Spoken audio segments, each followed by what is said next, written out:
Hello and welcome to the StarCommand Podcast. I am David Seymour here with my good friend Alan Bragg. And if you could, before we get started, hit that like, subscribe, and share button. Help us get the word out that we're out here doing this. All right, Alan, we have kind of a weird week in college football. A lot of the big teams are on byes. There's no real huge games that to get excited about. I think this is the usual for about the week 4, week 5 area of college football, right before all the conference matchups really start to get started. Um, I know you guys over there in Arkansas had a pretty big game last week. We played a nobody, and Arch Manning gets booed at home because of how he's playing. I think the preseason hype's just not matching the production. Really, we can't even say the preseason hype, right? This kid's been being hyped up for 2 years to be this, savior to the University of Texas. He was going to bring us back to the promised land, and he just has not looked the part. That's not to say that he can't turn it around or things can't get better, but I have some wild stats for what was supposed to be the savior of the University of Texas. He's thrown for a total of 579 yards in 3 games, 2 of those being against, small schools. He has 7 TDs to 4 interceptions, a 55.3% completion rating, and a QBR of 49.9. He threw 2 interceptions against Sam Houston and was only 11 of 25 last week against UTEP. And this vaunted Steve Sarkisian offense was only able to put up 27 points against the University of Texas, El Paso. Like, I don't know what we're doing here or what needs to change, but I'm going to need Arch to get it together because, he's got another. I forget who we're playing today, but it's really another no-name school. But start next week, we're going to get into the meat of our SEC schedule, and it's we've got Oklahoma coming up with the Red River Shootout, and we're going to have Texas A&M later on this year. We've got Georgia and Florida this year. Not that Florida's that great, but with the way Arch is playing, we get into the meat and potatoes of that SEC schedule, and it could be catastrophe. Yeah, he got that great test at Ohio State week 1, right? And that was the measuring stick of where Texas was at, where Ohio State's at, and everyone saw that Arch Manning wasn't ready. But then you've had a couple of get right games, Right. where it's fine tune the offense, work on your playbook, get your playmakers the ball, simplify the offense maybe, and it's been anything but simple. Yeah. And when you are playing these small schools and you can't, as Texas, go up put up a 60 spot, that's troubling. Yeah, it's very concerning. How many yards did you say he had against UTEP last week? You said 500 yards on the year. 500 yards of the year. He was 11 of 25. I didn't write down the yards for that, but I think it was only like 140 yards or something. You're right. Yeah, I saw the stat. I can't remember, but that sounds right, which is insane. So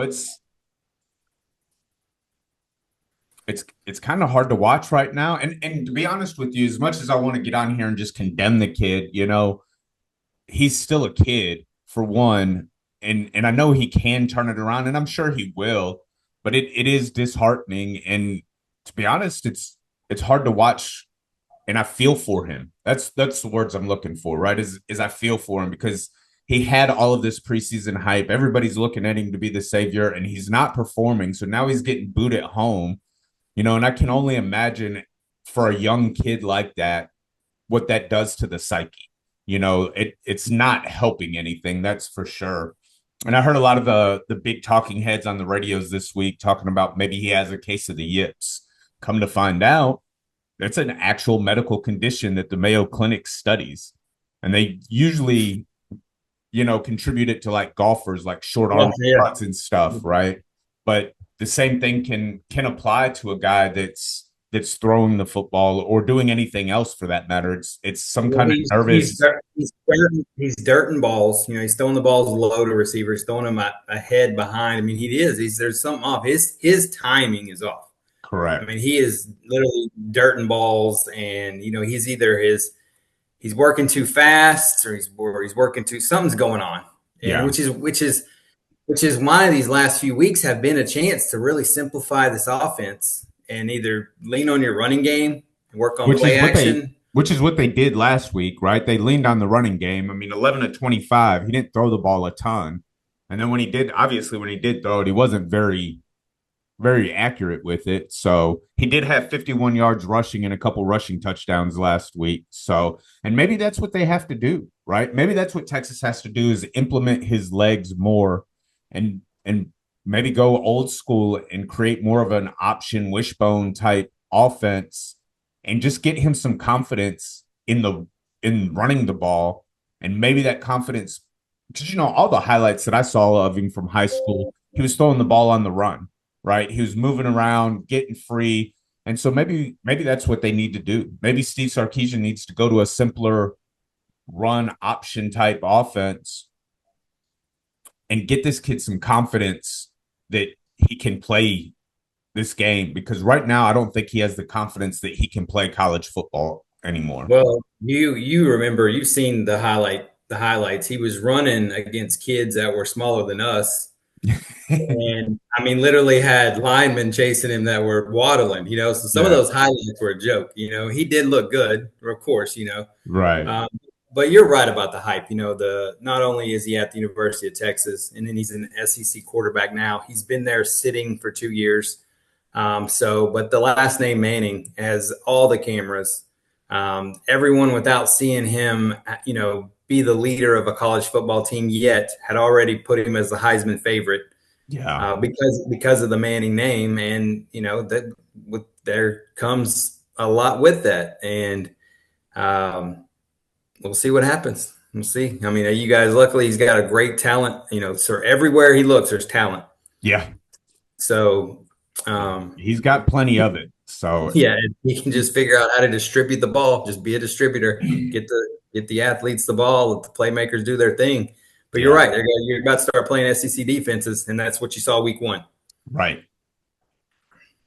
So now you said your quarterback put up a whopping 500 and what yards on the year? 579 yards on the year. All right, my quarterback last week put up 305 passing and 111 rushing. That's a total of, my math's right, 416 yards in a game. So we had a heck of a game with Ole Miss. We kind of caught Ole Miss. Their starting quarterback was injured. So we got their backup, super talented kid, but again, it was their backup. And Right. it was just up and down the field. Offense did pretty much everything it needed to do, minus a costly turnover at the end of the game. But we had them. We competed. We were in Oxford and really should have pulled that game out. We were driving with like 2 minutes left, and one of our kids fumbled going in out of like the 30, going down to score.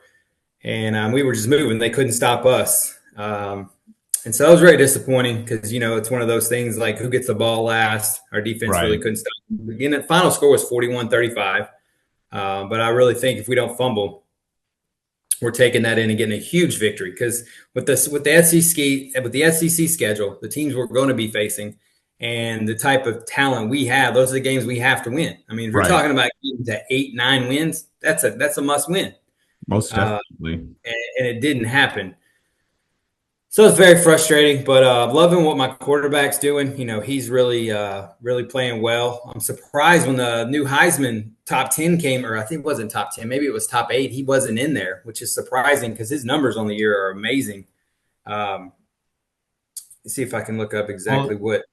And it's hard for, I remember when you guys had Darren McFadden, for as good as he was, he didn't get into the Heisman discussion until close to halfway through the season, just because it's Arkansas. Like, people aren't looking at Arkansas maybe necessarily the way they should be when it comes to these awards for players, Darren, you guys have obviously had the up and down seasons, right? You're good one year, bad for 4 or 5, good for, and so it's kind of hard to this early in the season, all the focus goes to your big schools, the Penn States, the Ohio States, the Texases, the LSUs. That's where all our preseason Heisman favorites come from. I mean, even Ashton Genty last year, he wasn't getting a whole lot of love for the Heisman Trophy until probably week 5 or 6. You know, Yeah, he was putting up 200 yards a game, and they're like, right? wow. Yeah. So it's funny how we do this. We were talking before we got on here about all of the preseason Heisman hopefuls. None of them are really looking great. Probably the best looking one out of all of them is Garrett Nussmeier out of LSU. DJ Lagway was in that conversation preseason. He looks like garbage. Arch Manning was the preseason Heisman favorite. Like everybody had already donned him the Heisman Trophy winner, Texas national champs, and Arch Manning going to be the number one overall pick. As it stands right now, Arch Manning for the end of the draft right now, I don't think he gets drafted at all. I mean, he maybe a 6th or 7th round pick because of his last name, but I mean, based on these numbers, 49.9 QBR, that's worse than 30 of the 32 backup quarterbacks in the NFL right now. So I think it's really too early to tell on these Heismans. I think more than anything this year, the Heisman race is completely wide open. So if your guy over there in Arkansas keeps putting up these big numbers and you guys start steamrolling some of these guys, winning some of these games that are 41-35 shootouts, he'll start Absolutely. some of that recognition. It can't just be empty numbers. Right. He's right now, he's at 866 yards passing. He's got 11 touchdowns versus 2 interceptions. And his rushing yards he's got 307 rushing yards. So he's putting up a Lamar type year like Lamar had at Louisville. Yeah. And, Bobby Petrino was the head coach there. Bobby Petrino was our offensive coordinator. So, but yeah, you got to win those games. You got to, because you're not going to win the LSUs and the right. And the thing is, right, is the Heisman is the best player in college football on a winning team, right? I can't remember a time where a losing team had a Heisman Trophy winner. Oh, for sure. I mean, you don't necessarily have to be a national championship contention, i.e., Travis Hunter last year, but you have to at least be on a team that's winning games, And so if you guys can start pulling off some wins, maybe get a couple of decent upsets, I mean, Johnny Manziel won the Heisman Trophy because Texas A&M beat Alabama, right? That's why he won that Heisman Trophy. Absolutely. Yeah, so, probably Colorado was probably 8-4 last year, I would imagine. Either 8-4 or 9-3, but yeah, I would imagine. Hey, you got to get to 8 wins, right? Got to get to 8. And there's no way Arkansas. We got Memphis in big, huge numbers. We've got Memphis this week, which is a winnable game. I believe it's in Memphis Liberty Bowl, and then we've got Notre Dame the following week. So then it's the heart of the SEC where it's we play 3 top 10 teams and then we get a break with Mississippi State, and then it's 3 top 10 teams and then it's a break with somebody else. But so we've got to be 4-1. I mean, we got to win these 2 games, be 4-1 going into the heart of the SEC to try to eke out 4 more wins somehow. Yeah, most definitely. And damn, I just lost my train of thought. I also want to say, you mentioned Darren McFadden. So Darren McFadden should have won 2 Heismans. He got beat out by Troy Smith. How that happened, I don't know. That's just ridiculous. But Everyone said McFadden's just a sophomore. He'll win it next year. And then the next year was the Mr. Tim Tebow and that train, which again, Tim Tebow put up stats too, but he was not Darren McFadden. What McFadden was doing was like what Reggie Bush and Vince Young did. You just didn't see that on the college football field. Yeah. But the Tebow train was what it was. Look, nobody was stopping the Tebow train. How he only won 1 Heisman Trophy is beyond me. Because really, I mean, the way that train was rolling through, I knew for sure he was going to get 2 Heisman trophies and be the second person to ever do that, but it did not work out that way. And I think it worked out that way on purpose. literally said that McFadden will win it next year. Like he's just a sophomore. That's why he didn't get votes, and then he would win it the next year, right? And then it was the Tebow train, and so he Right. finished runner up back to back years. Because He the also thing is wearing the number that five whole this he's year. a sophomore, he'll win it next year. There are times too that we've had freshmen that have come in and been the best player in college football, but it was always we can't give it to a freshman. Why not? Like, why if the trophy is supposed to go to the best player in college football, what does what year they're playing in matter at all? If your numbers are the best, your highlights, like if you are the best player in college football, then what year you are, whether freshman, sophomore, junior, or any of that, should have no bearing on the Heisman Trophy. Well, it's the riders, the old school Yes. riders that get these votes, and they're stuck in their ways. And unfortunately, it can't be a consensus popular vote. That's which Right. honestly, well, I'd love to see how that would work out one year. We're going to weigh in, like somehow get some analysis where you like, here's a popular vote. We let the country vote, we let the coaches vote, and then we take the riders, and then we kind of put it together and see who And the figure out who the Heisman is. actual, yeah. Yeah. Yeah.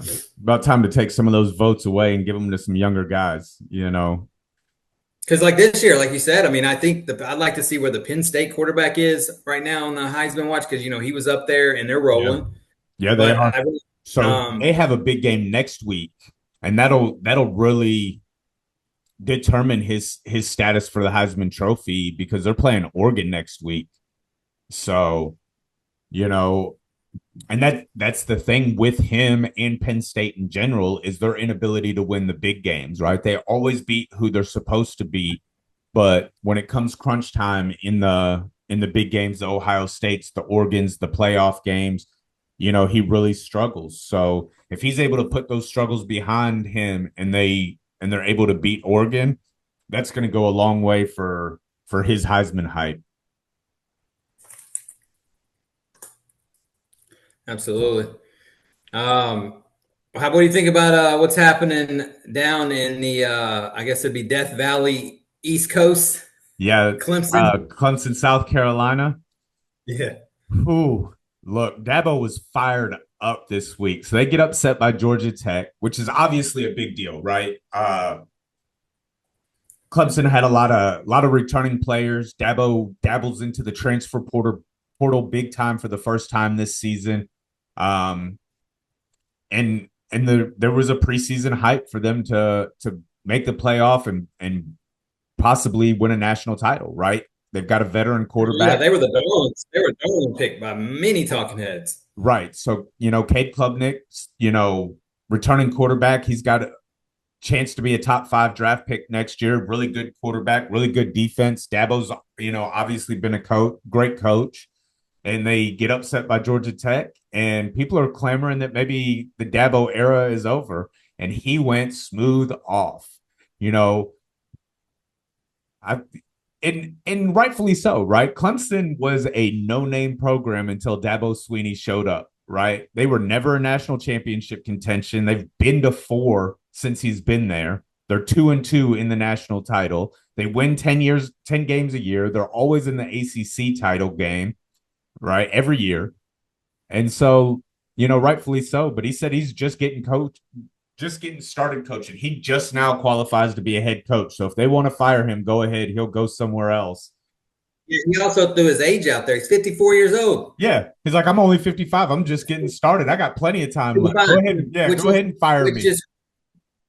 If you're, which is he said, wild to think about how long he's been competing for national championships, since right. for 10 years. He's been competing, building a program, and it's like, he is 55. He is in his prime. Right. And, but it's all the talking heads here locally are screaming for Clemson to go ahead and fire him so they can fire Billy Napier and bring Dabo down to Florida. I'm not going to all these Gator guys down here are ready. Go ahead, fire him. We'll take him at Arkansas for sure. Let's go. Yeah. Look, Sam Pittman's getting replaced next year. I love Sark, so I'm not in any hurry. But I mean, where he would end up though is Alabama, especially if Alabama continues to struggle. He came from that whole Nick Saban Alabama coaching tree, I'm pretty sure. And there was talk a few So years ago. hypothetically, if Clemson fired Dabo, you think they would fire DeBose after 2 years? If Alabama? they continue to struggle, I mean, Alabama has a standard there, and DeBose is not. He's not meeting that standard at all. I think they're still going to win 9 games. It's going to be so hard to Yeah, fire a but guy that wins 9 games. 9 games isn't good enough in Alabama. If they win 9 games and don't make a playoff again, Yeah, that's crazy, right? it's crazy to think. But I mean, there's these schools like that where 9 games isn't good enough. And Alabama's one of those schools that 9 games is not good enough. Not making the playoffs is not good enough. Well, so I can tell you this: Saban has ruined the enjoyment for the Alabama Crimson Tide fan base. That's all he Yes, did. It yes, was enjoy it, soak it in. You probably did. Some of you did soak it in. Some of you didn't appreciate it. It's gone now. That's been the yeah, past. You're going to talk about it around the bars and the barber shops and at family reunions because that ain't coming back. You're never going to be that again, right. ever. You will not ever do that again But so because think about Alabama, right? The history of Alabama, right? They have Bear Bryant, who wins all of those championships at Alabama. He's got his statue out there. And then they're kind of a mid-grade team until Nick Saban shows up. My whole childhood, Alabama was, 7 to 9 win yeah, we team. used to be able to beat Played in a them. bowl game every year, but I mean they weren't a powerhouse, you We know? we used to be able to beat them for sure. Right. Like Alabama wasn't a household name when I was a teenager growing up. Nick Saban shows up and all of a sudden we're back to the Bear Bryant days. So, Alabama fans, get ready. There's probably going to be quite a few years of futility coming up, where you're just an average football team and everybody in America is no longer wearing the Alabama A, because America likes trends. And when Alabama was rolling, everybody was an Alabama fan. You see the A everywhere. So, but I could see a situation Just the where, fact to say a 9 win, just to think that you're comparing a 9 win team to being average though yeah, is where the sickness is in their head. Like correct. you're a damn good football team. You Right. just didn't beat you lost to some elite teams or you lost some close ones. That's a normal season. That's a damn good season for anybody, right? But Right. now the standard has been set, That and we're gonna football win. watching. We're either gonna go undefeated or we're only gonna lose one game. That's the Right. standard that Nick Saban set. I think he had one 3-loss season his entire career at Alabama. So back on Dabo. So Georgia Tech, how about those guys? 3-0. The one, fact that they, Clemson goes into the ATL, goes into Hot Atlanta, and those Georgia Tech Yellow Jackets just, won that, kicked that, made that field goal with no time on the clock. Had to literally run the kicker out there and kick that field goal. That was an awesome win for those guys. And they've had Not two good on the other seasons side. with some really awesome wins. Remember, just last year they spoiled Florida State's season. Week 1 Yes. in Ireland. They had that big win over there against Florida State. Florida State ended up winning 2 games all year long after that. Uh, I'm not sure who Georgia Tech's coach is. I can't remember his name, but I remember seeing an interview with him after the Florida State game, and he was just so excited talking about that, running the ball and doing the things that he did, playing hard defense is what they've been trying to instill. So he's building something over there in Georgia Tech. And if they keep doing this, kind of thing, he's going to be able to start getting some recruits, and Georgia Tech may be something to look at over the next couple of years. If he doesn't get a job at a bigger school and move on, if he sticks around Georgia Tech and really gets to build something, Georgia Tech could be a team to look out for. I mean, at 3-0 and having a big win over Clemson, they're already a team to keep your eye on, to maybe be a sneaky ACC champion, and make the playoff if they're able to keep it up. I don't know what their schedule looks like going forward, if they have to maybe play Miami or, but So yeah, The they got Miami. ACC is not one of those You got Miami, hard Florida conferences. State. Yeah. Who else would be scary? North Carolina's not what the hype North Carolina's was. not scary at all. NC State's okay. You got Um, Virginia and Virginia Tech. Virginia Tech just fired their coach. So, is Louisville in the ACC? yeah, Louisville's in the ACC. Louisville can always surprise you, but yeah, it's not the SEC gauntlet for Right. sure. Yeah, it's not necessarily Miami and Florida State are probably the only daunting, like really daunting schools that you might be a little scared of. But if you only have one of those two on your schedule, there's a good chance that you could end up in the ACC championship game playing for a chance to get to Playing a playoff. SMU, Yeah. playing SMU in the championship, right? Yeah. you know, I mean, it could happen. It could. You beat the right teams, the chips fall because SMU's up there. They're another ranked Right. team, and you never know. But last but not least, let's talk about that great Tennessee Georgia game. What a And I game really that thought was! Tennessee, this was going to be the year that Tennessee finally got over the Georgia hump, and they looked like they were primed and ready. Well, they should have. Led the whole game. They should have. They did. Oh, It was a great game. Two really good football teams playing. They just went back and forth, and Tennessee controlled the game. yeah. They were able to run the ball. Their quarterback was making plays. Georgia, though, every time Georgia needed a play to get back in the game, a big third down, they would convert. And And that, it that comes just down to. go ahead. I was going to say, it just comes down to the making it play, right? Call your coaches, especially in the NFL. Talk about it, but we needed to make a play, and it just came down to needing to make a kick. You just needed to make a kick and then win the game.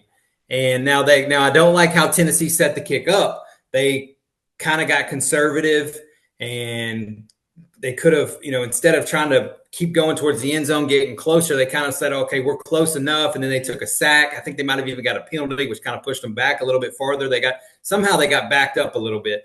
And again, that's being tight. I don't remember if it was a sack or a penalty. It might have been a penalty, but anyway, that's maybe an offensive lineman being tight, being nervous, instead of just continuing to get, even if it's 2-3 yards, to get closer. And then that kicker just shanked it. And as soon as it went to overtime, I was like, I knew Georgia was going to win. As soon as they missed that kick, seen that story before. Right. Well, and that's the difference between a team that knows how to win and a team that's trying to figure out how to learn how to win. Right. Georgia's been a perennial powerhouse the last few years, college football playoffs, national championships, Kirby Smart, and the Georgia Bulldogs know how to win. They've been doing it for a few years. Josh Heupel over there at Tennessee is trying to figure out how to teach these guys how to win, and how to play loose in those moments, because that's what Georgia does. Georgia never panics. They never get worried. They know that at the end of the day, if there's a play to be made, they're going to make it, right? And that's just the confidence of having done it. And so until Tennessee can do it, they're not going to be able to build that confidence, And you were talking about not moving the ball closer to the goal line. We just saw in the NFL last week how important that can be, right? Indianapolis goes to make the game-winning field goal, misses it. There's a penalty on Denver, moves them 10 yards closer. Right? They re-kick the field goal and win the game, just a few yards, But you were going to mention the Dallas Cowboys on that, where we got Aubrey. We're on the other side of the 50. All we needed was a 3-yard rush so that Aubrey could kick it to the moon. But we'll talk about that in the next segment. Yeah. So speaking of, and one last thing. Since we were just talking about Tennessee, what's the quarterback that left and is now just screwed in purgatory? I can't pronounce his name. But anyway, just thought I'd mention that because it made me think of that when I was like, boy, why would you like to be that kid? He's like, yeah, I want a little bit more money. So now I'm gonna go play in front of 20,000 people. I'm gonna go to UCLA for less money, play for a team where my coach is gonna get fired 3 games into the season. 20,000 people stands. Yeah. And get rocked, and where I could be, in Rocky Top playing for over 10,000 people. And because I got greedy. Crazy, man. Crazy. Yeah. It's bad What's Bad advice, because that all bad comes from his advice? Yeah, daddy. very, His very daddy was bad. trying to get him to get that more money, and now they're sitting there with less money, less people, less exposure, and a NFL lesser stock going team. down. Yeah. NFL stock slowly going down. Awesome. All right, man. Let me see what you got on college picks this week. So last week I went 3-2 in my college picks. So pretty decent week last week. So this week I'm going to take the University of Central Florida -7.5 against North Carolina. North Carolina just is not a good football team, and UCF is getting a bunch of key players back this week, and so I think they're able to put it to Bill Belichick and the North Carolina Tar Heels. I like Miami -7.5 against Florida. DJ Lagway's not looked good. I don't believe that locker room has any confidence in Billy Napier or the game plan. They look just lost out there on the field. So I'm going to take Miami. Plus, Miami's just rolling everybody that they play. They've not, Cam Ward left and Carson Beck came in, and they have not missed a beat. They're just moving. I like Illinois +6.5 against Indiana. I just think that that's a big line for two Big Ten teams that I'm there. I'm with you on that one. it just seems like too many points. Illinois is a good football team, and to have them down by a touchdown and a half, it just. I think that spread comes from revisionist history. Like they're thinking of the Indiana last year, Yeah, and they're not taking into account Illinois this year. Illinois is good. They're real good. They are Indiana of last year. Correct. Right and now. So I would almost be willing to take a money line, but I'm definitely taking them +6.5 there. I like Maryland +8.5 against Wisconsin. I'm with you on that. Maryland's looked really good this year. They've got a quarterback over there that's playing really well. Wisconsin's not great. They're a good football team. They're a decent football team, but I don't think that they're 9 points better than a whole lot of people. And so I'm going to take Maryland +8.5. And then I like Texas Tech +3.5. They're playing Utah. And Utah's a good football team, but Texas Tech has been rolling this year.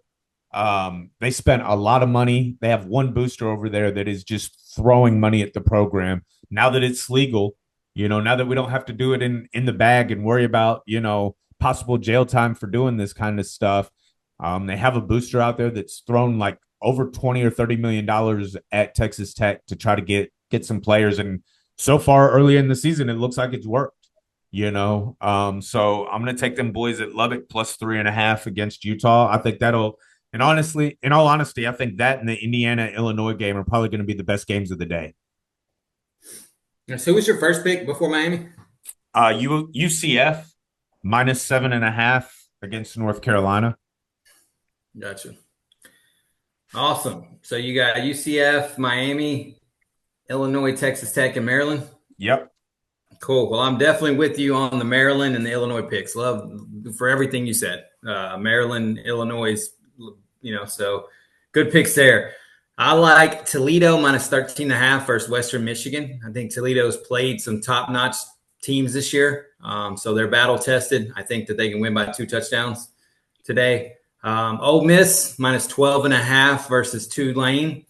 Ole Miss's quarterback last week was getting his first start due to the starting being injured, and they still put up 41 points and worked through some things. So I think he comes out better, more confident, more snaps, more first-team snaps. I was looking at that game. I wasn't sure about that one, but I think their offense looks a lot better. And they, Tulane's defense as good as ours, probably equal, I would say. I mean, we're an SEC defense, but we're at the bottom. But at best, they put up 41 on us. So yeah, and Tulane does not have a Taylor Green. So, and then I like Purdue +25.5 versus Notre Dame. I know Notre Dame, they're at home. They have to win this game, but that does not. But they're 0-2, and having to win a game when you're trying to get into a playoff, when you have all the confidence, or it's a conference or a championship game or something like that, that's completely different than where's the confidence coming from. You're 0-2. Yeah, and you have to win, and you got to cover 25.5 points. Give me Purdue because they're a legitimate football team, Big Ten team, and I think they're going to compete and keep that close. Even if they lose by, again, 3 touchdowns, they still They still You know, cover the points. so give me Maryland, Illinois. I'm riding with you on that, and then Toledo minus 13.5, Ole Miss minus 12.5, and then Purdue plus 25.5. On the year, I'm 500 in college, guys. It was 3-2 week 1, 2-3 week 2. So I'm just hanging in there barely. I'm trying to get it together, but if you want to follow the good picks, stick for our NFL because that's where I'm on fire.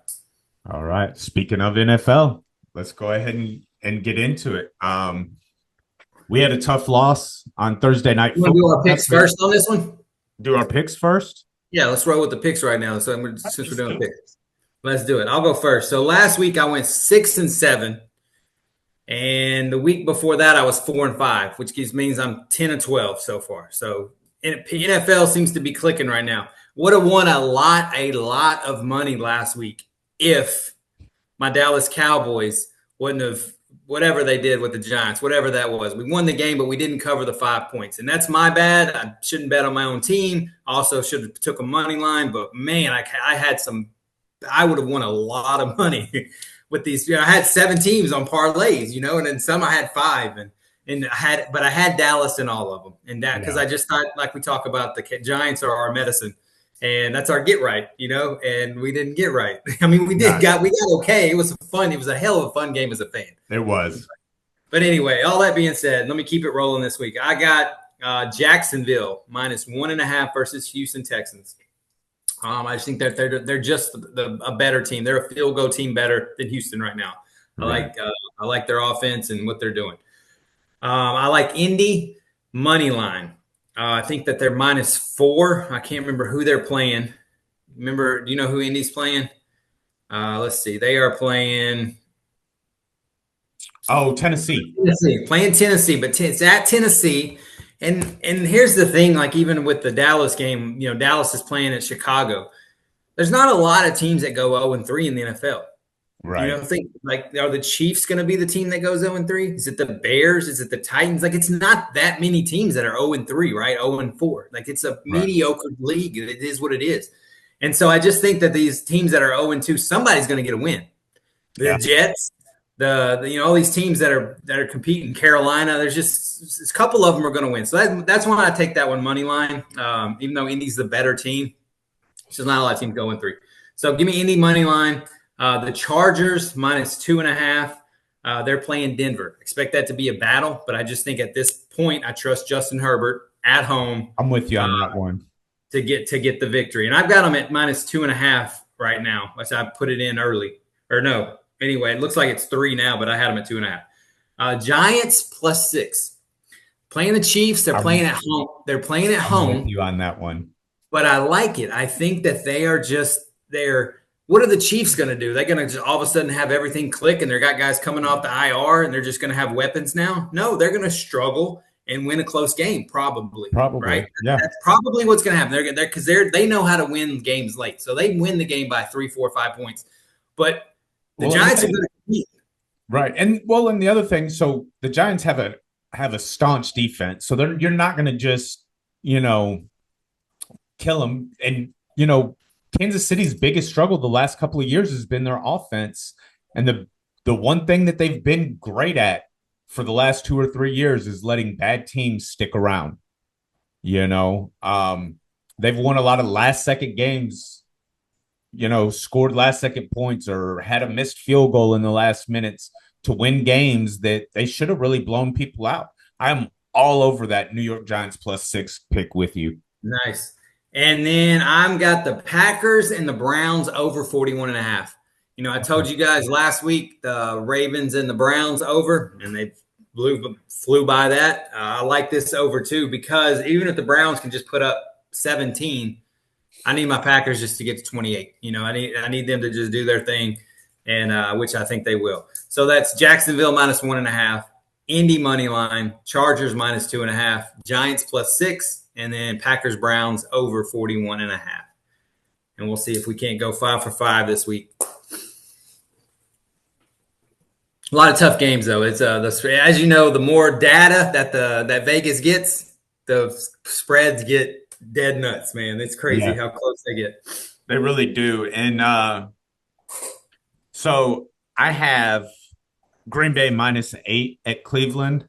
Cleveland's just a really bad football team right now. And, we talked previously about how I was I was against paying Micah Parsons the money that they paid him because I really consider him a pass rush specialist. He's not great in run defense. He's not this, he's not that. And I didn't really think he was going to add much to the Green Bay defense. But after watching that game against us last Thursday, that defense is biting, and I don't see Cleveland being able to do much against that defense. They may get some garbage time points to help you over, but I think throughout the game they're going to really struggle. And that offense, Jordan Love is on fire right now. He looks like a legit MVP candidate, you know, here going into week 3. So I like Green Bay -8. I have Pittsburgh -1.5 against New England. I just think Pittsburgh's the better overall team. I think they're very similar as reflected by the point spread only being 1.5. But I think at the end of the day, I think Pittsburgh's at home, so I like Pittsburgh -1.5. And then It's in New England. I'm with you on the Chargers -2.5, and I'm with you on the Giants +6. And then I didn't put it on here because it does not exist anymore. I was able to get in on this bet at the end of the night, at the end of Sunday night last week, and I've actually got the Falcons the Falcons +3.5 against the Panthers. So they're actually -5 right now, and I still like that. But I got them at +3.5. Which doesn't make any sense. No, That's why as soon as I saw it, I bet it and then put like 2 or 3 around it. Reds don't move that far. Like you could have possibly seen it go from +3 to +6.5, but you don't go from the underdog to the favorite by 8 points. I feel like that it had to have been some kind of typo because it wasn't there for long. And so I just happened to be scrolling at the end of the night, at the end of Sunday Night Football, and I saw Atlanta +3.5 at Carolina, and I was like, "This is a no-brainer." And so I just kind of built a little parlay around it at the end of Sunday night, and we're gonna move. That's crazy. we're gonna see how that rolls. Well, cool. Well, I want to jump right into my Cowboys game. What a freaking game, man! So I caught the very end of that game because all of the other stations, as that game's going into overtime and towards the, they're all finishing up and they're putting on the Cowboy game. I was obviously paying attention to scores and stuff, but I had 4 other games in the box at the time, that I had parlays on, and so when they started, some guys were talking about that you met playing poker. Or like when their teams ended, they went over, got to see overtime, and so they just saw the ending. And what was great about it was, one, Dak Prescott looks great. Yeah, I couldn't be happier with the way Dak looks, the way he's moving, the way he's throwing, the way he's commanding the offense. Superb, right? And we talked about this last week. If CeeDee Lamb brings his hands, we're 2-0. We beat Philly for sure, and now seeing in the future, we beat Giants. We're 2-0. The defense, man, it did enough against Philly, right? In that second half, but that second half was weird. There was a weather delay. Yeah. They didn't move the ball. We didn't move the ball. That was a weird second half. Right. The fact that Russell Wilson came out and looked like 27-year-old Russell Wilson and was just throwing over the top. Consistently running up the seam. And Malik Neighbors, every time he caught the ball, we had a guy's 5 yards off of him. He's wide open. Now that's bothersome. That's trouble. We do have Deron Bland and Demario Overshown coming back at some point. We need those guys. I think Deron Bland is going to be back this week. Those are 2 studs, 2 Pro Bowl guys that are going to be coming back. That's going to help, right? Because the communication's off right now. I think that's what Schottenheimer was saying about it. He's like, it's not one player's talent. He's like, we were not communicating. Whether the safety's picking it or Diggs is following the guy up the seam. But the fact that they just kept running that same play up the seam and they're, over and over and over and kept running. Another part about that is troublesome. Look, the truth of the matter is no matter how old he is, Russell Wilson has always thrown the prettiest rainbow ball on the face of the planet, and how he's able to just drop it in. I mean, it doesn't matter if you're covered or not. His ability on that pass in particular to just drop it in the bucket is it's like nobody we've ever seen before, you Yeah, know. And so, and then he tries to throw one late, and Malik, dropped it, there was a communication error there somewhere because dropped it in our bucket. yeah. So, I mean, And then right to the guy. and we have unarguably the best kicker in the league. That who I call our MVP. And I love Dak. I love Dak to death. But still, that you're Aubrey is when you're the best at your position, and when you can get literally when you can get to midfield, you're in field goal range. Yeah, you're and the fact that we were able to, at the end of the game, we're driving. They scored that touchdown, which they should have never scored. I mean, their only thing that you got to stop is don't let them go over the top. And then boom, they go over the top to Neighbors. Not only does Neighbors catch it, he got interfered with. They didn't call it. Like we literally raked across his face mask. They didn't call it. He still catches it. And we had, I think, 18 seconds left. But with the way kickoffs are now, you're usually getting the ball at the 30, 35 for sure, right? It's usually where teams are getting it. So I'm like, that's one pass. That's a 15-yard pass, and we're at the 50. We at least can try a field goal. And sure enough, we get what we need, and we picked I think it was second or third down, and we're got like one play left, right, with a timeout. And we just decided to run a halfback draw for 3 yards. Like that's all that's the kind of thinking. Any other team is trying to pass for 10 or 15 yards. Correct. Right? You don't need to with that kicker. That's what I thought we were doing. I was like, just get 10 more yards to be safe. And then we're like, no, we're just going to run it. And the running back, Williams kind of trips up and just dives to get down so we can call it timeout. And I'm like, damn, we just did that for 3 yards. That was our play call. And then Aubrey comes out and just money, 64 yards, nothing to it. Well, and a crazy stat for you, or crazy record, is Brennan Aubrey becomes the first player ever in NFL history to kick a game-tying field goal with no time left on the clock and kick a game-winning field goal in overtime. Yes, I saw that. So he's a stud. I'm glad he's on my side.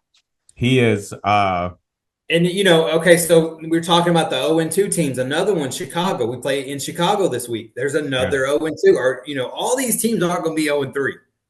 No, they're all and upset. You guys are only a 1-point favorite against Chicago. Only a 1-point favorite, and the Vegas knows what they're doing. And last week it was like, why is the spread with the Giants only -5? Didn't make any sense. We're gonna wax the Giants. We always do. Dak owns them. They're it's like, oh, this is why. Right. Not like Vegas could have seen that happening, but they knew that game was gonna be more competitive. They're calling it a pick'em against Dak Prescott versus Caleb Williams. Yeah. Fox game of the week, 4:30. And I think part of that is too, right, is that teams typically, after getting waxed the week before, because let's face it, the Detroit Lions put on a clinic for Ben Johnson and the Chicago Bears. Yes, they did. I mean, they let him know that, look, you might have been good, but we don't need you, and put a 50 burger on them. And so a lot of times, I mean, history proves it, is that when a team gets waxed like that, they come back the next week and they play hard. Like they have to try to get the taste out of their mouth on that one. Yeah, like Detroit week one. Detroit week one looked like, Detroit's Super Bowl era window might be over, right? Because it was like, what kind of team is this? They can't do it without Ben Johnson, and then bounce back game, bam. And it's like, whoa. Just last season, right? Miami puts up 70 points against Denver, and Denver comes back and rolls into the playoffs after that. Like there was something about getting just completely humiliated like that snapped something in the mindset of those players. And I kind of expect the same thing to happen with the Chicago Bears this week. Whether they're able to pull out the win or not, I don't know. And I'm going to stay away from that game. That's not a game that I would look at. You know what I mean? That's a trap game all the way for anybody that's gambling. I would suggest that you recoil from it like from a hot flame, and if anything, the over, I don't know what the over under is because I'm not looking at it, but I know we're going to score.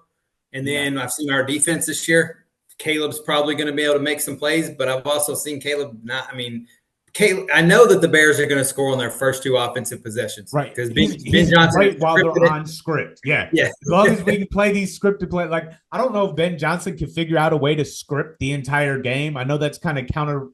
I bet you could. I bet you can figure that shit out. But, there's so many in-game adjustments that you have to make. But if Ben Johnson, it'd be a lot of work for him, obviously. But if you could script out the whole game and Caleb Williams could stay on script the whole time, they'd probably win a lot of games because it's as soon as Caleb Williams decides to get off script and start playing backyard football, which is what he likes to do.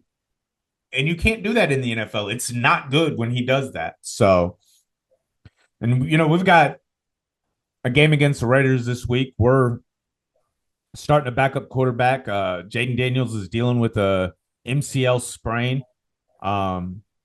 Luckily, it's just the Raiders. It's not a division game. So, hopefully we can pull out this win and keep things rolling. Mariota can keep the ship afloat for just a minute, So yeah, you're dropping like flies, right? You've lost your number 1, number 2 running backs. You let one go because you thought you had, the cupboard was full.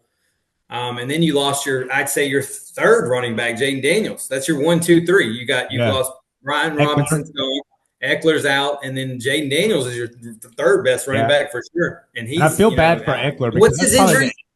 Eckler tore his Achilles, so his career's probably done at his age.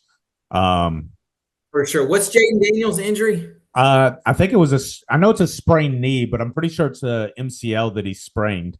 So it'll be interesting to see how long he's out for, when he'll be able to come back. This will be the first game that he's actually missed, the first start he's missed. He got banged up a little bit last year, but was able to start all the games. I like that we're taking the precaution with him, especially it being a knee injury and our history with running quarterbacks and knee injuries. So I appreciate that they're taking the precaution with him, but do not want history to repeat itself, the RG3 situation. Yeah, let's not talk about that. Don't speak that evil on me, Ricky Bobby. It's back when we love seeing those Redskins on the freaking schedule. But yeah, I think we've got a good slate. We've got some good picks in. I think some good games this week. Like I really want to see the Rams and the Eagles, right? I think that's going to be a good game. I actually think that the Rams have an opportunity to win that game based on the way that I do too, because I think they can outscore Philly. They can outscore Philly because Philly has shown me nothing that says that they have any kind of air in their offense, and the Rams defense is really good. You're not going to get away with running the ball the way that you have. Yeah, I've been hearing a lot of good things about that young defense that they have, and they have built. I was watching a lot of it last week, and they'll kind of let Tennessee stick around, but they've eventually got it together and pulled away from them. But they've got a bunch of first round picks on that defensive line. They've got a decent secondary, so I think that's the game of the week right there. Is the Ram Philadelphia game. And not the game I'll be watching. I'll obviously be watching my Washington Redskins Commanders. But did you get to see the Bucks game? Who'd the Bucks play? They came back and won. Last week. Baker made that drive, had that last 2-minute drive to win the game. Who were they playing? That was a hell of a game. I'm looking it up right now. That was the first Monday night game. That was the Texans. They were playing against DJ Stroud and the Texans. Yeah, and Texans went down and scored. Chubb runs it in the end zone, and maybe there's a minute something left. And then Baker takes them right down the field. Yeah. Baker is looking outstanding this year. And the stats back it up. Like if you were to say, if you want to be a Baker hater and be like, oh man, whatever, but the stat, dude, he's put up more touchdowns, more game-winning drives. Like he's putting up the numbers, MVP caliber numbers, like up there with Josh Allen and Lamar Jackson. And I love it. Even though I'm a Texas fan and he's an Oklahoma guy, I've kind of always loved Baker and his little swag that he has. And, he's caught a lot of flack for it, but he's unapologetically him, and rightfully so. And I love that he's finally found a situation where he gets to be exactly who he is, play exactly the way that he plays, and have the success that he's having. You know, getting drafted to Cleveland was horrid for him, and then he bounced around. You know, the Panthers, and that wasn't a good situation. And then he goes to the Rams, where he knows he's going to be the backup. You know, he gets to play that one game on Thursday night, really showcase what he's capable of doing, and turns it into, you know, probably found his career home.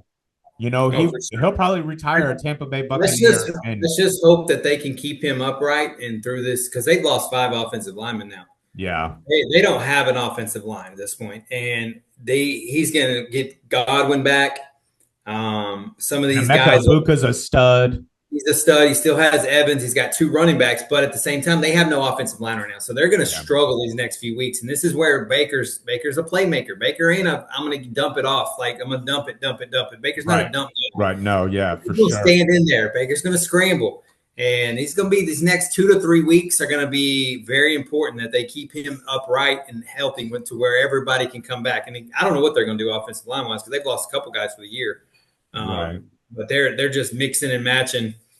And Well, that's we'll where see the what they GM do. that's where the GM comes in, and they've got a really good GM in Tampa. So he's going to have to go out and find some guys that are sitting on the couch somewhere, or some guys that are tucked away on somebody's practice squad, Well, or it's funny because the other night, I think it was maybe Thursday night, I was talking to my buddy Chris, and I said he's Bucks fan. You know, he's the one filling me in. These are his stats about the offensive lineman out. You know, he's like, I don't know what we're doing, and I was like, well, yeah, because you don't go find an offensive lineman out there that's not on a team, right? If right, you can find the size, like the metrics of right, the 300 pounds and 6'5", you can go find that guy, but is he talented? No. right, Or right. he'd already be on an offensive line somewhere or a practice squad. Yeah, So those guys aren't around. You know, it's right. not you just can't go find those guys that know how to run, block, pass block, and can protect your blind side of your quarterback and can run and block. They're at the bare minimum they're on a practice squad, right? So Yeah, you're going and taking them from somebody, but it's not somebody you just can just go grab somebody off the street and say, hey, go play right guard for me. right, for sure. So absolutely. Well, man, you know, college is going to be a little slow today. I'm still going to watch. Love it. I think we got a good slate of NFL games. I think we got some really interesting games. We're going to be able to tell a lot about who's who based on some of the games this week. But I think that should about wrap it up for the day, You're man. lucky, man. I've got 10-year-old football at 10, and then I've got Stetson University plays Harvard. So Harvard comes down to play the Harvard of the South, which is Stetson University at 1. So that'll be exciting. We'll see how Stetson can hang in with Harvard. And then I'm going to get back home and watch some football later this afternoon. So Well, I'm gonna have it on the background while I'm working today, but we're gonna nice. we're gonna get at it. But I think with that, man, the Star Command is out. If you guys would like, subscribe, share, help us get the word out.